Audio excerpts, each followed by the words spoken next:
नमस्कार विद्यार्थी मित्रांनो, तुमचे पुन्हा एकदा मिशन नवोदय मध्ये स्वागत आहे। जवाहर नवोदय विद्यालय प्रवेश परीक्षा विभाग 2 अंक गणित घटक पहिला संख्या आणि संख्या पद्धती मधील स्वाध्याय 1.4 मधील प्रश्नांवर आज आपण चर्चा करणार आहोत। यापूर्वी आपण स्वाध्याय 1.1, 1.2 आणि 1.3 मधील प्रश्नांवर चर्चा केलेली आहे। त्या व्हिडिओची लिंक मी या माझ्या व्हिडिओच्या खाली डिस्क्रिप्शन बॉक्स मध्ये दिलेली आहे। ते व्हिडिओ ही तुम्ही जरूर पहा। चला तर मग आज चालू करूया आपण स्वाध्याय 1.4। पहिला प्रश्न आहे 1 ते 20 या नैसर्गिक संख्यांमध्ये मूळ संख्यांची टक्केवारी काय आहे। 2014 साली हा प्रश्न परीक्षेला विचारलेला होता। 1 ते 20 नैसर्गिक संख्यांमधील मूळ संख्यांची आपल्याला टक्केवारी काढायची आहे। तर टक्केवारी काढणे म्हणजे काय करणे, तर टक्केवारी म्हणजे काय की त्या संख्या 100च्या प्रमाणामध्ये काढणे। तर 1 ते 20 या नैसर्गिक संख्यांमध्ये मूळ संख्या 8 आहेत। 2, 3, 5, 7, 11, 13, 17 आणि 19 8 संख्या आहेत। मग या 20 पैकी 8 मूळ संख्या आहेत, तर 100 पैकी किती असं आपल्याला काढायचं, म्हणजे ह्या मूळ संख्या आपल्याला 100च्या प्रमाणामध्ये काढायच्या आहेत। आता इथं आपण तिरकस गुणाकार करूया बघा। 20 गुणुले किती, किती म्हणजे आपण इथं x मानू आणि 20 गुणुले x आणि 100 गुणुले 8। 20 गुणुले x बरोबर 100 गुणुले 8। आता इथं बरोबर चिन्ह आलं म्हणजे इथं समीकरण तयार होतं। हे x ह्या बाजूला जसंच्या तसं ठेवायचं आणि हे 20 हे गुणाकार रूपामध्ये आहे, त्याच्या विरुद्ध बाजूला गेल्यानंतर ते भागाकारामध्ये होतं, म्हणून 100 गुणुले 8 भागिले 20। आता ह्या 20 मधलं एक शून्य गेलं आणि 100 मधलं एक शून्य गेलं, इथं राहिले 10 आणि इथं खाली राहिले 2। आता बे 5 10 म्हणजे x बरोबर आलं 5 गुणुले 8। x बरोबर 5 गुणुले 8 आलं, 5 गुणुले 8 आणि म्हणजे इथं गुणाकार येतो 85 40 म्हणजे x बरोबर 40 हे उत्तर आपलं आलं। x आपण मानलं होतं किती, म्हणजे x मानलं होतं, म्हणजे x बरोबर 40 म्हणजे 1 ते 20 या नैसर्गिक संख्यामध्ये मूळ संख्यांची टक्केवारी आहे 40%। पर्याय डी हे उत्तर येतं। चला तर आपण आता दुसरा प्रश्न पाहूया। पुढील पैकी कोणती संख्या मूळ संख्या आहे। पहिला पर्याय आहे 81, दुसरा आहे 83, तिसरा आहे 85 आणि चौथा आहे 87। बघा, मूळ संख्या म्हणजे काय की ज्या संख्येचे ती संख्या आणि 1 या व्यतिरिक्त कोणतेही विभाजक नसतात त्याला म्हणतात मूळ संख्या, किंवा ज्या संख्येला फक्त त्याच संख्येने आणि 1 ने निशेष भाग जातो त्या संख्येला मूळ संख्या असे म्हणतात। बघा, 81 ला 9 ने भाग जातो, 85 ला 17 ने भाग जातो, 17 5 85, किंवा 5 ने सुद्धा भाग जातो, आणि 87 ला 29 ने भाग जातो, 29 का 29 29 त्रिक 87, म्हणजे फक्त 83 ला भाग जात नाही, म्हणून पर्याय बी हे उत्तर येतं। चला आपण पुढचा प्रश्न पाहूया। 2 मूळ संख्यांच्या गुणाकाराने मिळणारी पुढीलपैकी सर्वात लहान संख्या कोणती। बघा, पहिला पर्याय आहे 32। 16 गुणुले 2 ह्या 2 संख्यांच्या गुणाकारानं 32 मिळतं, 16 दोन्ही 32, किंवा 8 आणि 4च्या गुणाकारानं सुद्धा आपल्याला 32 मिळतं, 8 चौक 32। पण हे मूळ संख्या दोन्ही मूळ संख्या नाहीत, फक्त 2 ही मूळ संख्या आहे, परंतु 16, 8, 4 ह्या मूळ संख्या नाहीत, म्हणून पर्याय ए हे उत्तर येत नाही। आता पर्याय बी आहे 33। आता 33 बघा, 11 गुणुले 3 केल्यानंतर आपल्याला 11 त्रिक 33 मिळतं। आता पर्याय सी आहे। आता हा पर्याय होऊ शकतो, परंतु आपण पुढचा पर्याय पाहूया। 34 हे 17 गुणुले 2 या 2 संख्यांच्या गुणाकारानं आपल्याला 34 मिळतं, आणि 35 हे 7 गुणुले 5 या 2 संख्यांच्या गुणाकारानं आपल्याला 35 मिळतं, 7 5 35। परंतु आपल्याला प्रश्नामध्ये एक अट सांगितले की सर्वात लहान संख्या पाहिजे. एकतर ती 2 मूळ संख्येच्या गुणाकाराने मिळणारी पाहिजे आणि दुसरं आहे की ती ह्या पर्यायामधून लहान पाहिजे. म्हणून मग आता आपण हे 2 पर्याय होऊ शकतात किंवा हा सुद्धा पर्याय होऊ शकतो. कारण ह्या 11, 3, 17, 2 आणि 7 आणि 5 ह्या मूळ संख्या आहेत.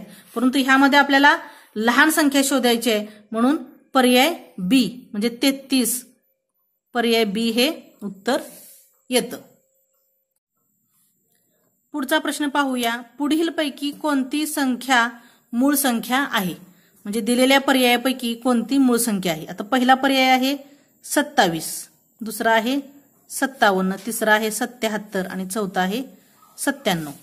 आता बघा की यापूर्वीच मी आत्ताच तुम्हाला सांगितले की मूळ संख्या म्हणजे काय, की ज्या संख्येचे ती संख्या आणि 1 या व्यतिरिक्त कोणतेच विभाजक नसतात किंवा ज्या संख्येला फक्त त्याच संख्येने आणि 1 ने निशेष भाग जातो त्या संख्येला मूळ संख्या म्हणतात. आता पहिला आहे 27. 27 ला बघा 9 ने भाग जातो, 3 ने निशेष भाग जातो. 57 ला बघा 3 ने आणि 19 ने भाग जातो, 19 त्रिक 57. 77 ला 11 ने भाग जातो आणि 7 ने भाग जातो, 11 7 77. परंतु 97 ला फक्त 97 आणि 1 ने भाग जातो म्हणजे 97 ही काय आहे? मूळ संख्या आहे. म्हणजे पर्याय डी हे उत्तर येतं. चला मुलांना आपण आता पुढचा प्रश्न पाहूया. जर 36,490 या संख्येतील 6 आणि 9 यांच्या अंकस्थानांची अदलाबदल केली तर येणारी संख्या व मूळ संख्या यांच्यातील फरक असेल. बघा प्रश्नामध्ये आपल्याला 2 अटी दिलेल्या आहेत. पहिली म्हणजे 36,490 या संख्येमधील 6 आणि 9 या 2 अंकस्थानांची अदलाबदल करायची आहे. म्हणजे 9 हे हजारच्या स्थानी घ्यायचं आणि 6 हे दशकच्या स्थानी घ्यायचं. आणि अशा अदलाबदल केल्यानंतर जी दुसरी संख्या तयार होती नवीन संख्या, ती नवीन संख्या आणि अगोदरची मूळ संख्या ह्या 2 संख्येचे आपल्याला वजाबाकी करायचे, ही दुसरी अट आहे. तर बघा आता आपण 6 आणि 9ची अदलाबदल केल्यानंतर 460 ही संख्या तयार होते. तर आपल्याला आता ह्या मूळ संख्या म्हणजे पूर्वीची संख्या 36,490 आणि 39,460 यांची वजाबाकी करायची. वजाबाकी करूया आपण आता. 39,460 वजा 36,490. बघा 0शी 0, 6 मधून 9 जात नाही म्हणून इथून शतकाकडून 1 उसना घेतला. इथं झाले 3 आणि इथं झाले 16. 16 मधून 9 गेले, 7 राहिले. 3 मधून 4 जात नाही म्हणून ह्या 1000 कडून 1 उसना घेतला. इथं झाले 8,000 आणि इथं झाले 13 शतक. 13 मधून 4 गेले, 9 राहिले. आता 8 मधून 6 जातं, 8 मधून 6 गेले, 2 राहिले. 3 मधून 3 गेले, 0 राहिले. म्हणजे उत्तर आलं 2,970. म्हणजे पर्याय ए हे उत्तर येतं. चला तर मुलांना आपण पुढचा प्रश्न पाहूया. पुढीलपैकी कोणती संख्या ही संयुक्त संख्या व विषम संख्या देखील आहे? बघा प्रश्नामध्ये आपल्याला 2 अटी विचारलेल्या आहेत. म्हणजे दिलेल्या पर्यायामधून अशी संख्या शोधायची की जी संयुक्त संख्या असली पाहिजे आणि दुसरी अट म्हणजे ती संख्या विषम संख्या सुद्धा असली पाहिजे. म्हणजे संयुक्त आणि विषम संख्या असलेली आपल्याला संख्या या पर्यायामधून शोधायची आहे. आता संयुक्त संख्या म्हणजे काय, की ज्या संख्येला त्याच संख्येने आणि 1 ने भाग जातो आणि त्या व्यतिरिक्त इतर संख्येनेही भाग जातो त्या संख्येला संयुक्त संख्या असे म्हणतात. किंवा ज्या संख्येचे तीच संख्या 1 व या व्यतिरिक्त इतरही विभाजक असतात त्या संख्येला संयुक्त संख्या असे म्हणतात. बघा आता आपण पहिला पर्याय पाहूया. 17. 17 या संख्येचे 17 आणि 1च विभाजक आहे म्हणजे ही 17 ही मूळ संख्या आहे. दुसरा पर्याय 29. 29 चे सुद्धा 29 आणि 1 एवढे 2च विभाजक आहेत म्हणून 29 सुद्धा ही मूळ संख्या आहे. आणि चौथा पर्याय डी 97 ही सुद्धा मूळ संख्याच आहे. आणि सी पर्याय जो आहे 15 ही संख्या विषम सुद्धा आहे आणि संयुक्त संख्या आहे. कारण 15चे 15, 1, 3, 5 असे विभाजक आहेत. म्हणजे 15 आणि 1 सोडून इतरही विभाजक आहेत म्हणून 15 ही संयुक्त संख्या सुद्धा आहे आणि विषम संख्या सुद्धा आहे म्हणून पर्याय सी हे उत्तर येतं. चला तर मुलांना आपण आता पुढचा प्रश्न पाहूया. 7वा प्रश्न.